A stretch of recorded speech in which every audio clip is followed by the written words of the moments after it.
the uncertainty in this is why we do these things. There's going to be unexpected things that come up, and you have to be ready for that in thru hiking. Every thru hike that I go into, I know there's going to be unexpected obstacles that I'm not anticipating that will come up. But that is the reason why I love thru hiking. It's problem solving. Welcome back to the Peanut Butter and Mountains podcast. Today we're going to be going over how to get over your fear of thru hiking if it's your first time. This topic comes from an Instagram follower, Taylor_N_Lindsay. And if you're someone that wants to dip their toe into thru hiking, but you have some fears around it and want to know the solutions, because this is a big dream of yours, this is going to be a great episode for you to listen to. I'm just going to go over some solutions that I thought of as I'm preparing for another thru hike here in Washington. And a lot of these are things that I did before the John Muir Trail, the Colorado Trail, the Uinta Highline Trail, and the many other smaller thru hikes. So let's dive in. I think the number one biggest thing that you can do in order to be more comfortable on a thru hike is to complete one or two shakedown hikes before you go and do your primary thru hike. A shakedown hike is essentially a hike where you go out and use the exact same gear that you're going to use on a thru hike, but you do it in a much shorter time span, such as an overnight or maybe even 2 days. What does this do? So you're going to be using the same exact gear and the same exact food that you're going to be using during your thru hike. And what that means is that you can evaluate, does that gear work for you? And does that food work for you? Now, this is a big deal because one of the things you really want to do is make sure that you're confident in your gear and your food choices before you go and you do a longer distance hike. And after the shakedown hike, you're going to have the confidence in doing that because you've used this gear and this food before. You know what works, what doesn't work. You can swap out gear when you get home, or you can grab different food when you get home.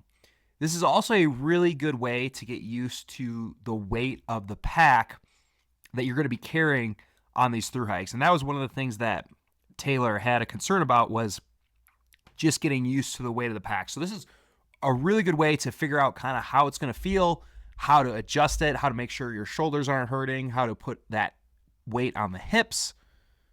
So this is just a really good way to do that. I think shakedown hikes are one of the number one things that you can do for a thru hike. I mean, because of all the things that I said listed, they just make a huge difference in your confidence and your comfortability when you're going to be going on a long distance hike.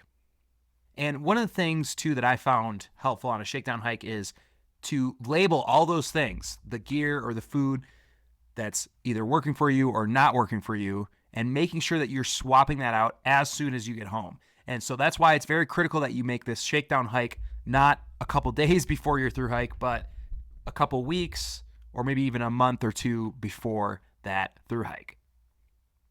So you have time to order new gear or get new food. Number two is to read a book called Pacific Crest Trials by Zach Davis. And if you are familiar with that name, you should be, because Zach Davis runs the Trek, and he also runs Backpacker Radio. But really, I can summarize this book into one overall concept that you guys should do before heading out on a thru hike, so you don't actually have to get the book. The biggest thing that I learned from this is that you need to create a list in your notepad before you go. I recommend that this notepad be in your phone, because you can pull this up at any time when you're actually out on the trail. What this list is going to consist of is three different things. It is going to be your why for why you want to do the trail. Number two is going to be what's going to happen if you complete the trail. And then number three would be what's going to happen if you don't complete the trail. You're going to fill all these in with as much things as you can think about. And you might be used to the concept of knowing your why for something. And that's very powerful. But I almost think just as powerful or even more is what happens if you do complete it versus what happens if you don't. I want you to list all of those things there because I use this concept before every single hike that I do. And I remember pulling it up very vividly when I was on the John Muir Trail, and I was struggling immensely on it with altitude. And reading specifically the third list, which was the what will happen if I don't complete this, made a huge, huge difference in my attitude on the trail. So something to think about and to put in your phone would be those three things. Third would be to plan an itinerary. Now, a lot of thru hikers are not fans of planning an itinerary because they like flying by the seat of their pants. And I kind of fall between that and wanting to plan. I like having an itinerary because when I'm on trail, it shows me that I'm not going so slow, that I'm going to run out of food, but that I'm still on generally where I kind of thought I was going to be at. You could also put notes into this itinerary. And in these notes, you can put in specific things that you want to know about each section that you're hiking, such as, oh, there's a bridge out here, or I have to cross downstream 25 yards from where the actual stream crossing is for a better crossing, or I can get food at this place off trail that's a mile off trail right here. Listing these notes is a really good idea because, again, it's going to make sure that you are aware of the obstacles that are going to come up so they don't take you by surprise. This is also a really good time, if you need to, you can plan exits in your notes. So saying, hey, I can take this X, Y, and Z trail out if I need to, or this is the last place that I can take this trail to get out of here. So you're going to know generally where you're at in the mix of things. And for everybody that's listening, I'm going to give away my itinerary for free that I use to plan all these hikes. And you can get this down below here in the show notes. Use it. I use this on almost every single one of my thru hikes, and I plan it almost down to the T. Like I said, it provides me a lot of comfort just knowing where I'm at. I'm not going to run out of food. And for the fact that I could get out if I needed to and then list specific obstacles. Next is injuries. So one of the things that she discussed with me was she was, fearful of injuries on trail. And so if you think about this, your most likely injuries are going to be on your legs.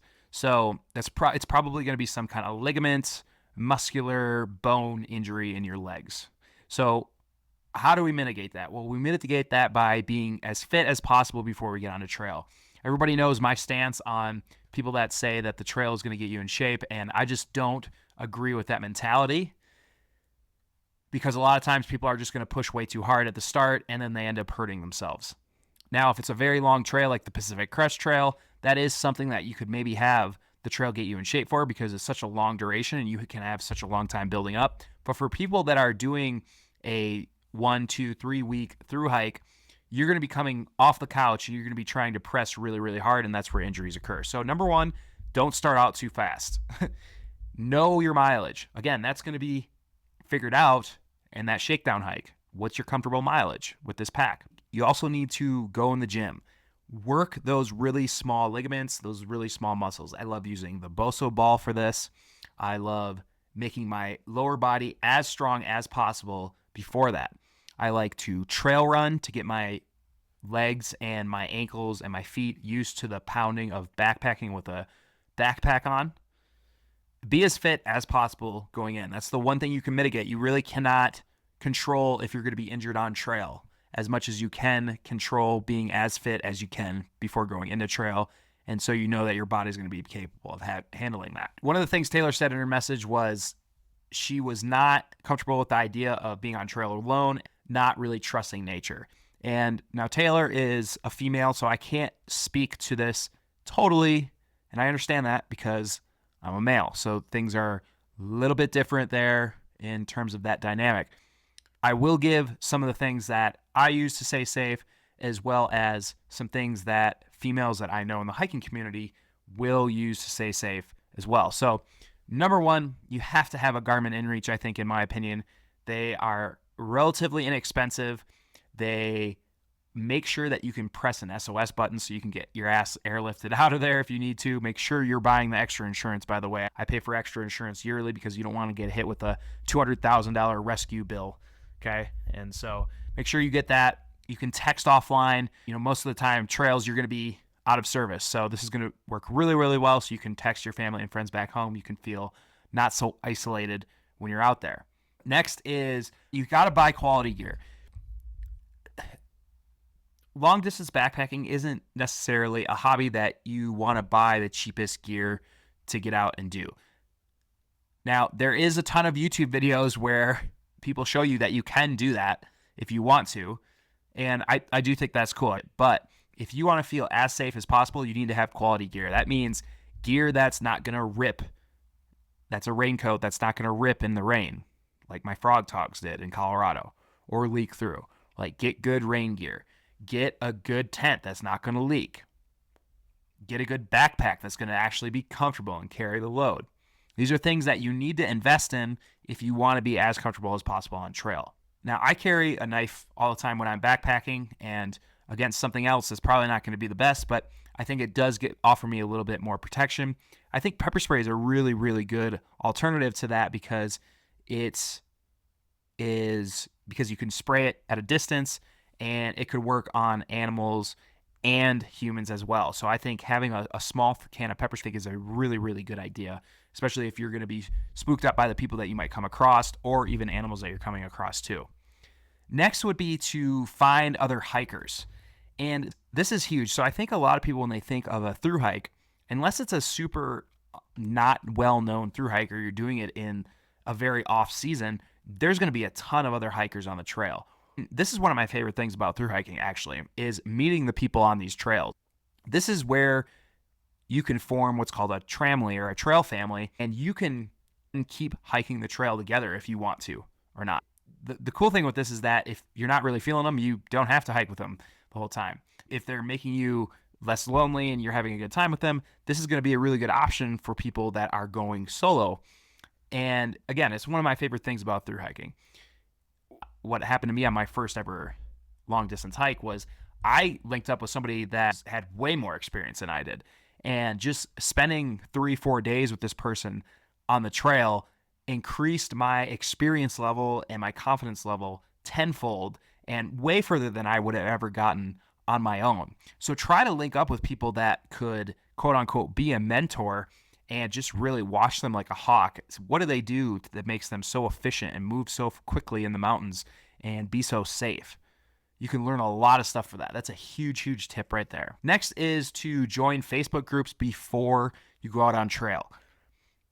For example, I'm going to be hiking the Wonderland Trail, and I'm a little bit concerned with how much snow is still in Washington right now, but there are so many updates coming through on these Facebook groups from people that are either completing the circuit or they're going out for day hikes that it's been just an invaluable resource to know what the snow levels are going to be.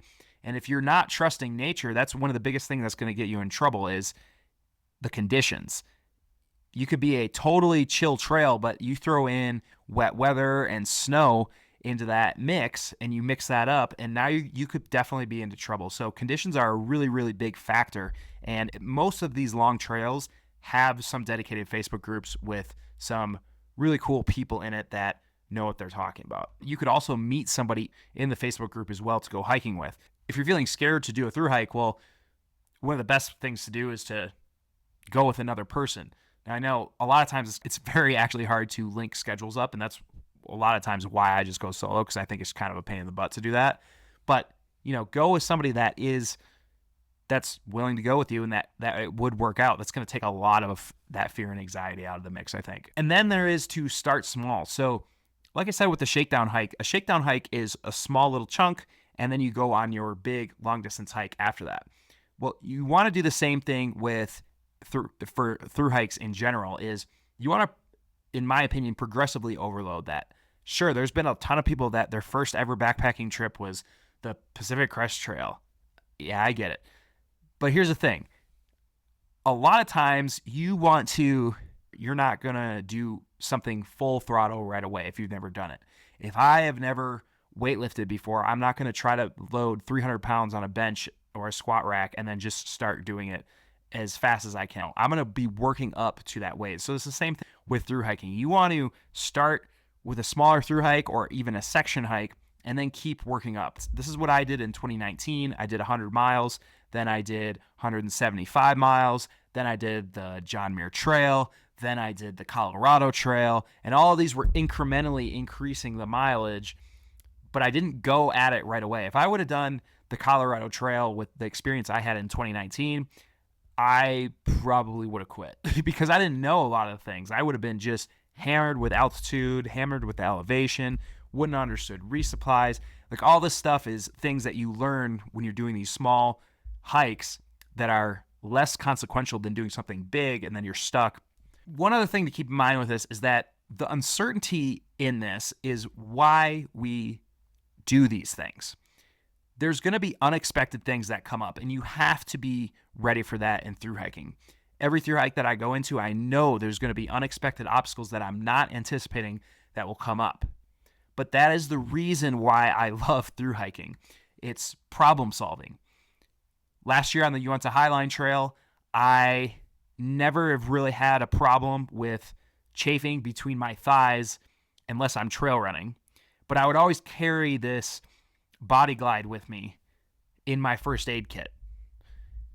But what happens a few days into the trail? I start chafing extremely bad between my thighs. And if you've ever had this, this will take a grown person out. This is relatable to getting saddle sores when you're a biker, if you've ever felt those. I mean, it's just so painful. And it happens every time you walk. And so I didn't have my body glide. So I had to figure out, wow, okay, how am I going to solve this problem with what I have right now? And so what I resorted to was using my chapstick as my thigh chafe cream. And it worked. So that's something to know. And that's why I love thru hiking, is because these things always come up and you really have to be a problem solver. So that's what makes it so much different than being very, very incredibly safe here in real life, is that there is a lot of uncertainty in thru hiking, but that's what keeps people coming back. So it's not necessarily a bad thing unless something really, really bad happens to you. But for the most part, 99% of the things that have happened to me out there on the trail, I've loved, and that's what keeps me coming back on trail. So if you like that episode, if you learned something, please give a 5-star on Spotify and please give a thumbs up on YouTube. We'll see you for the next one.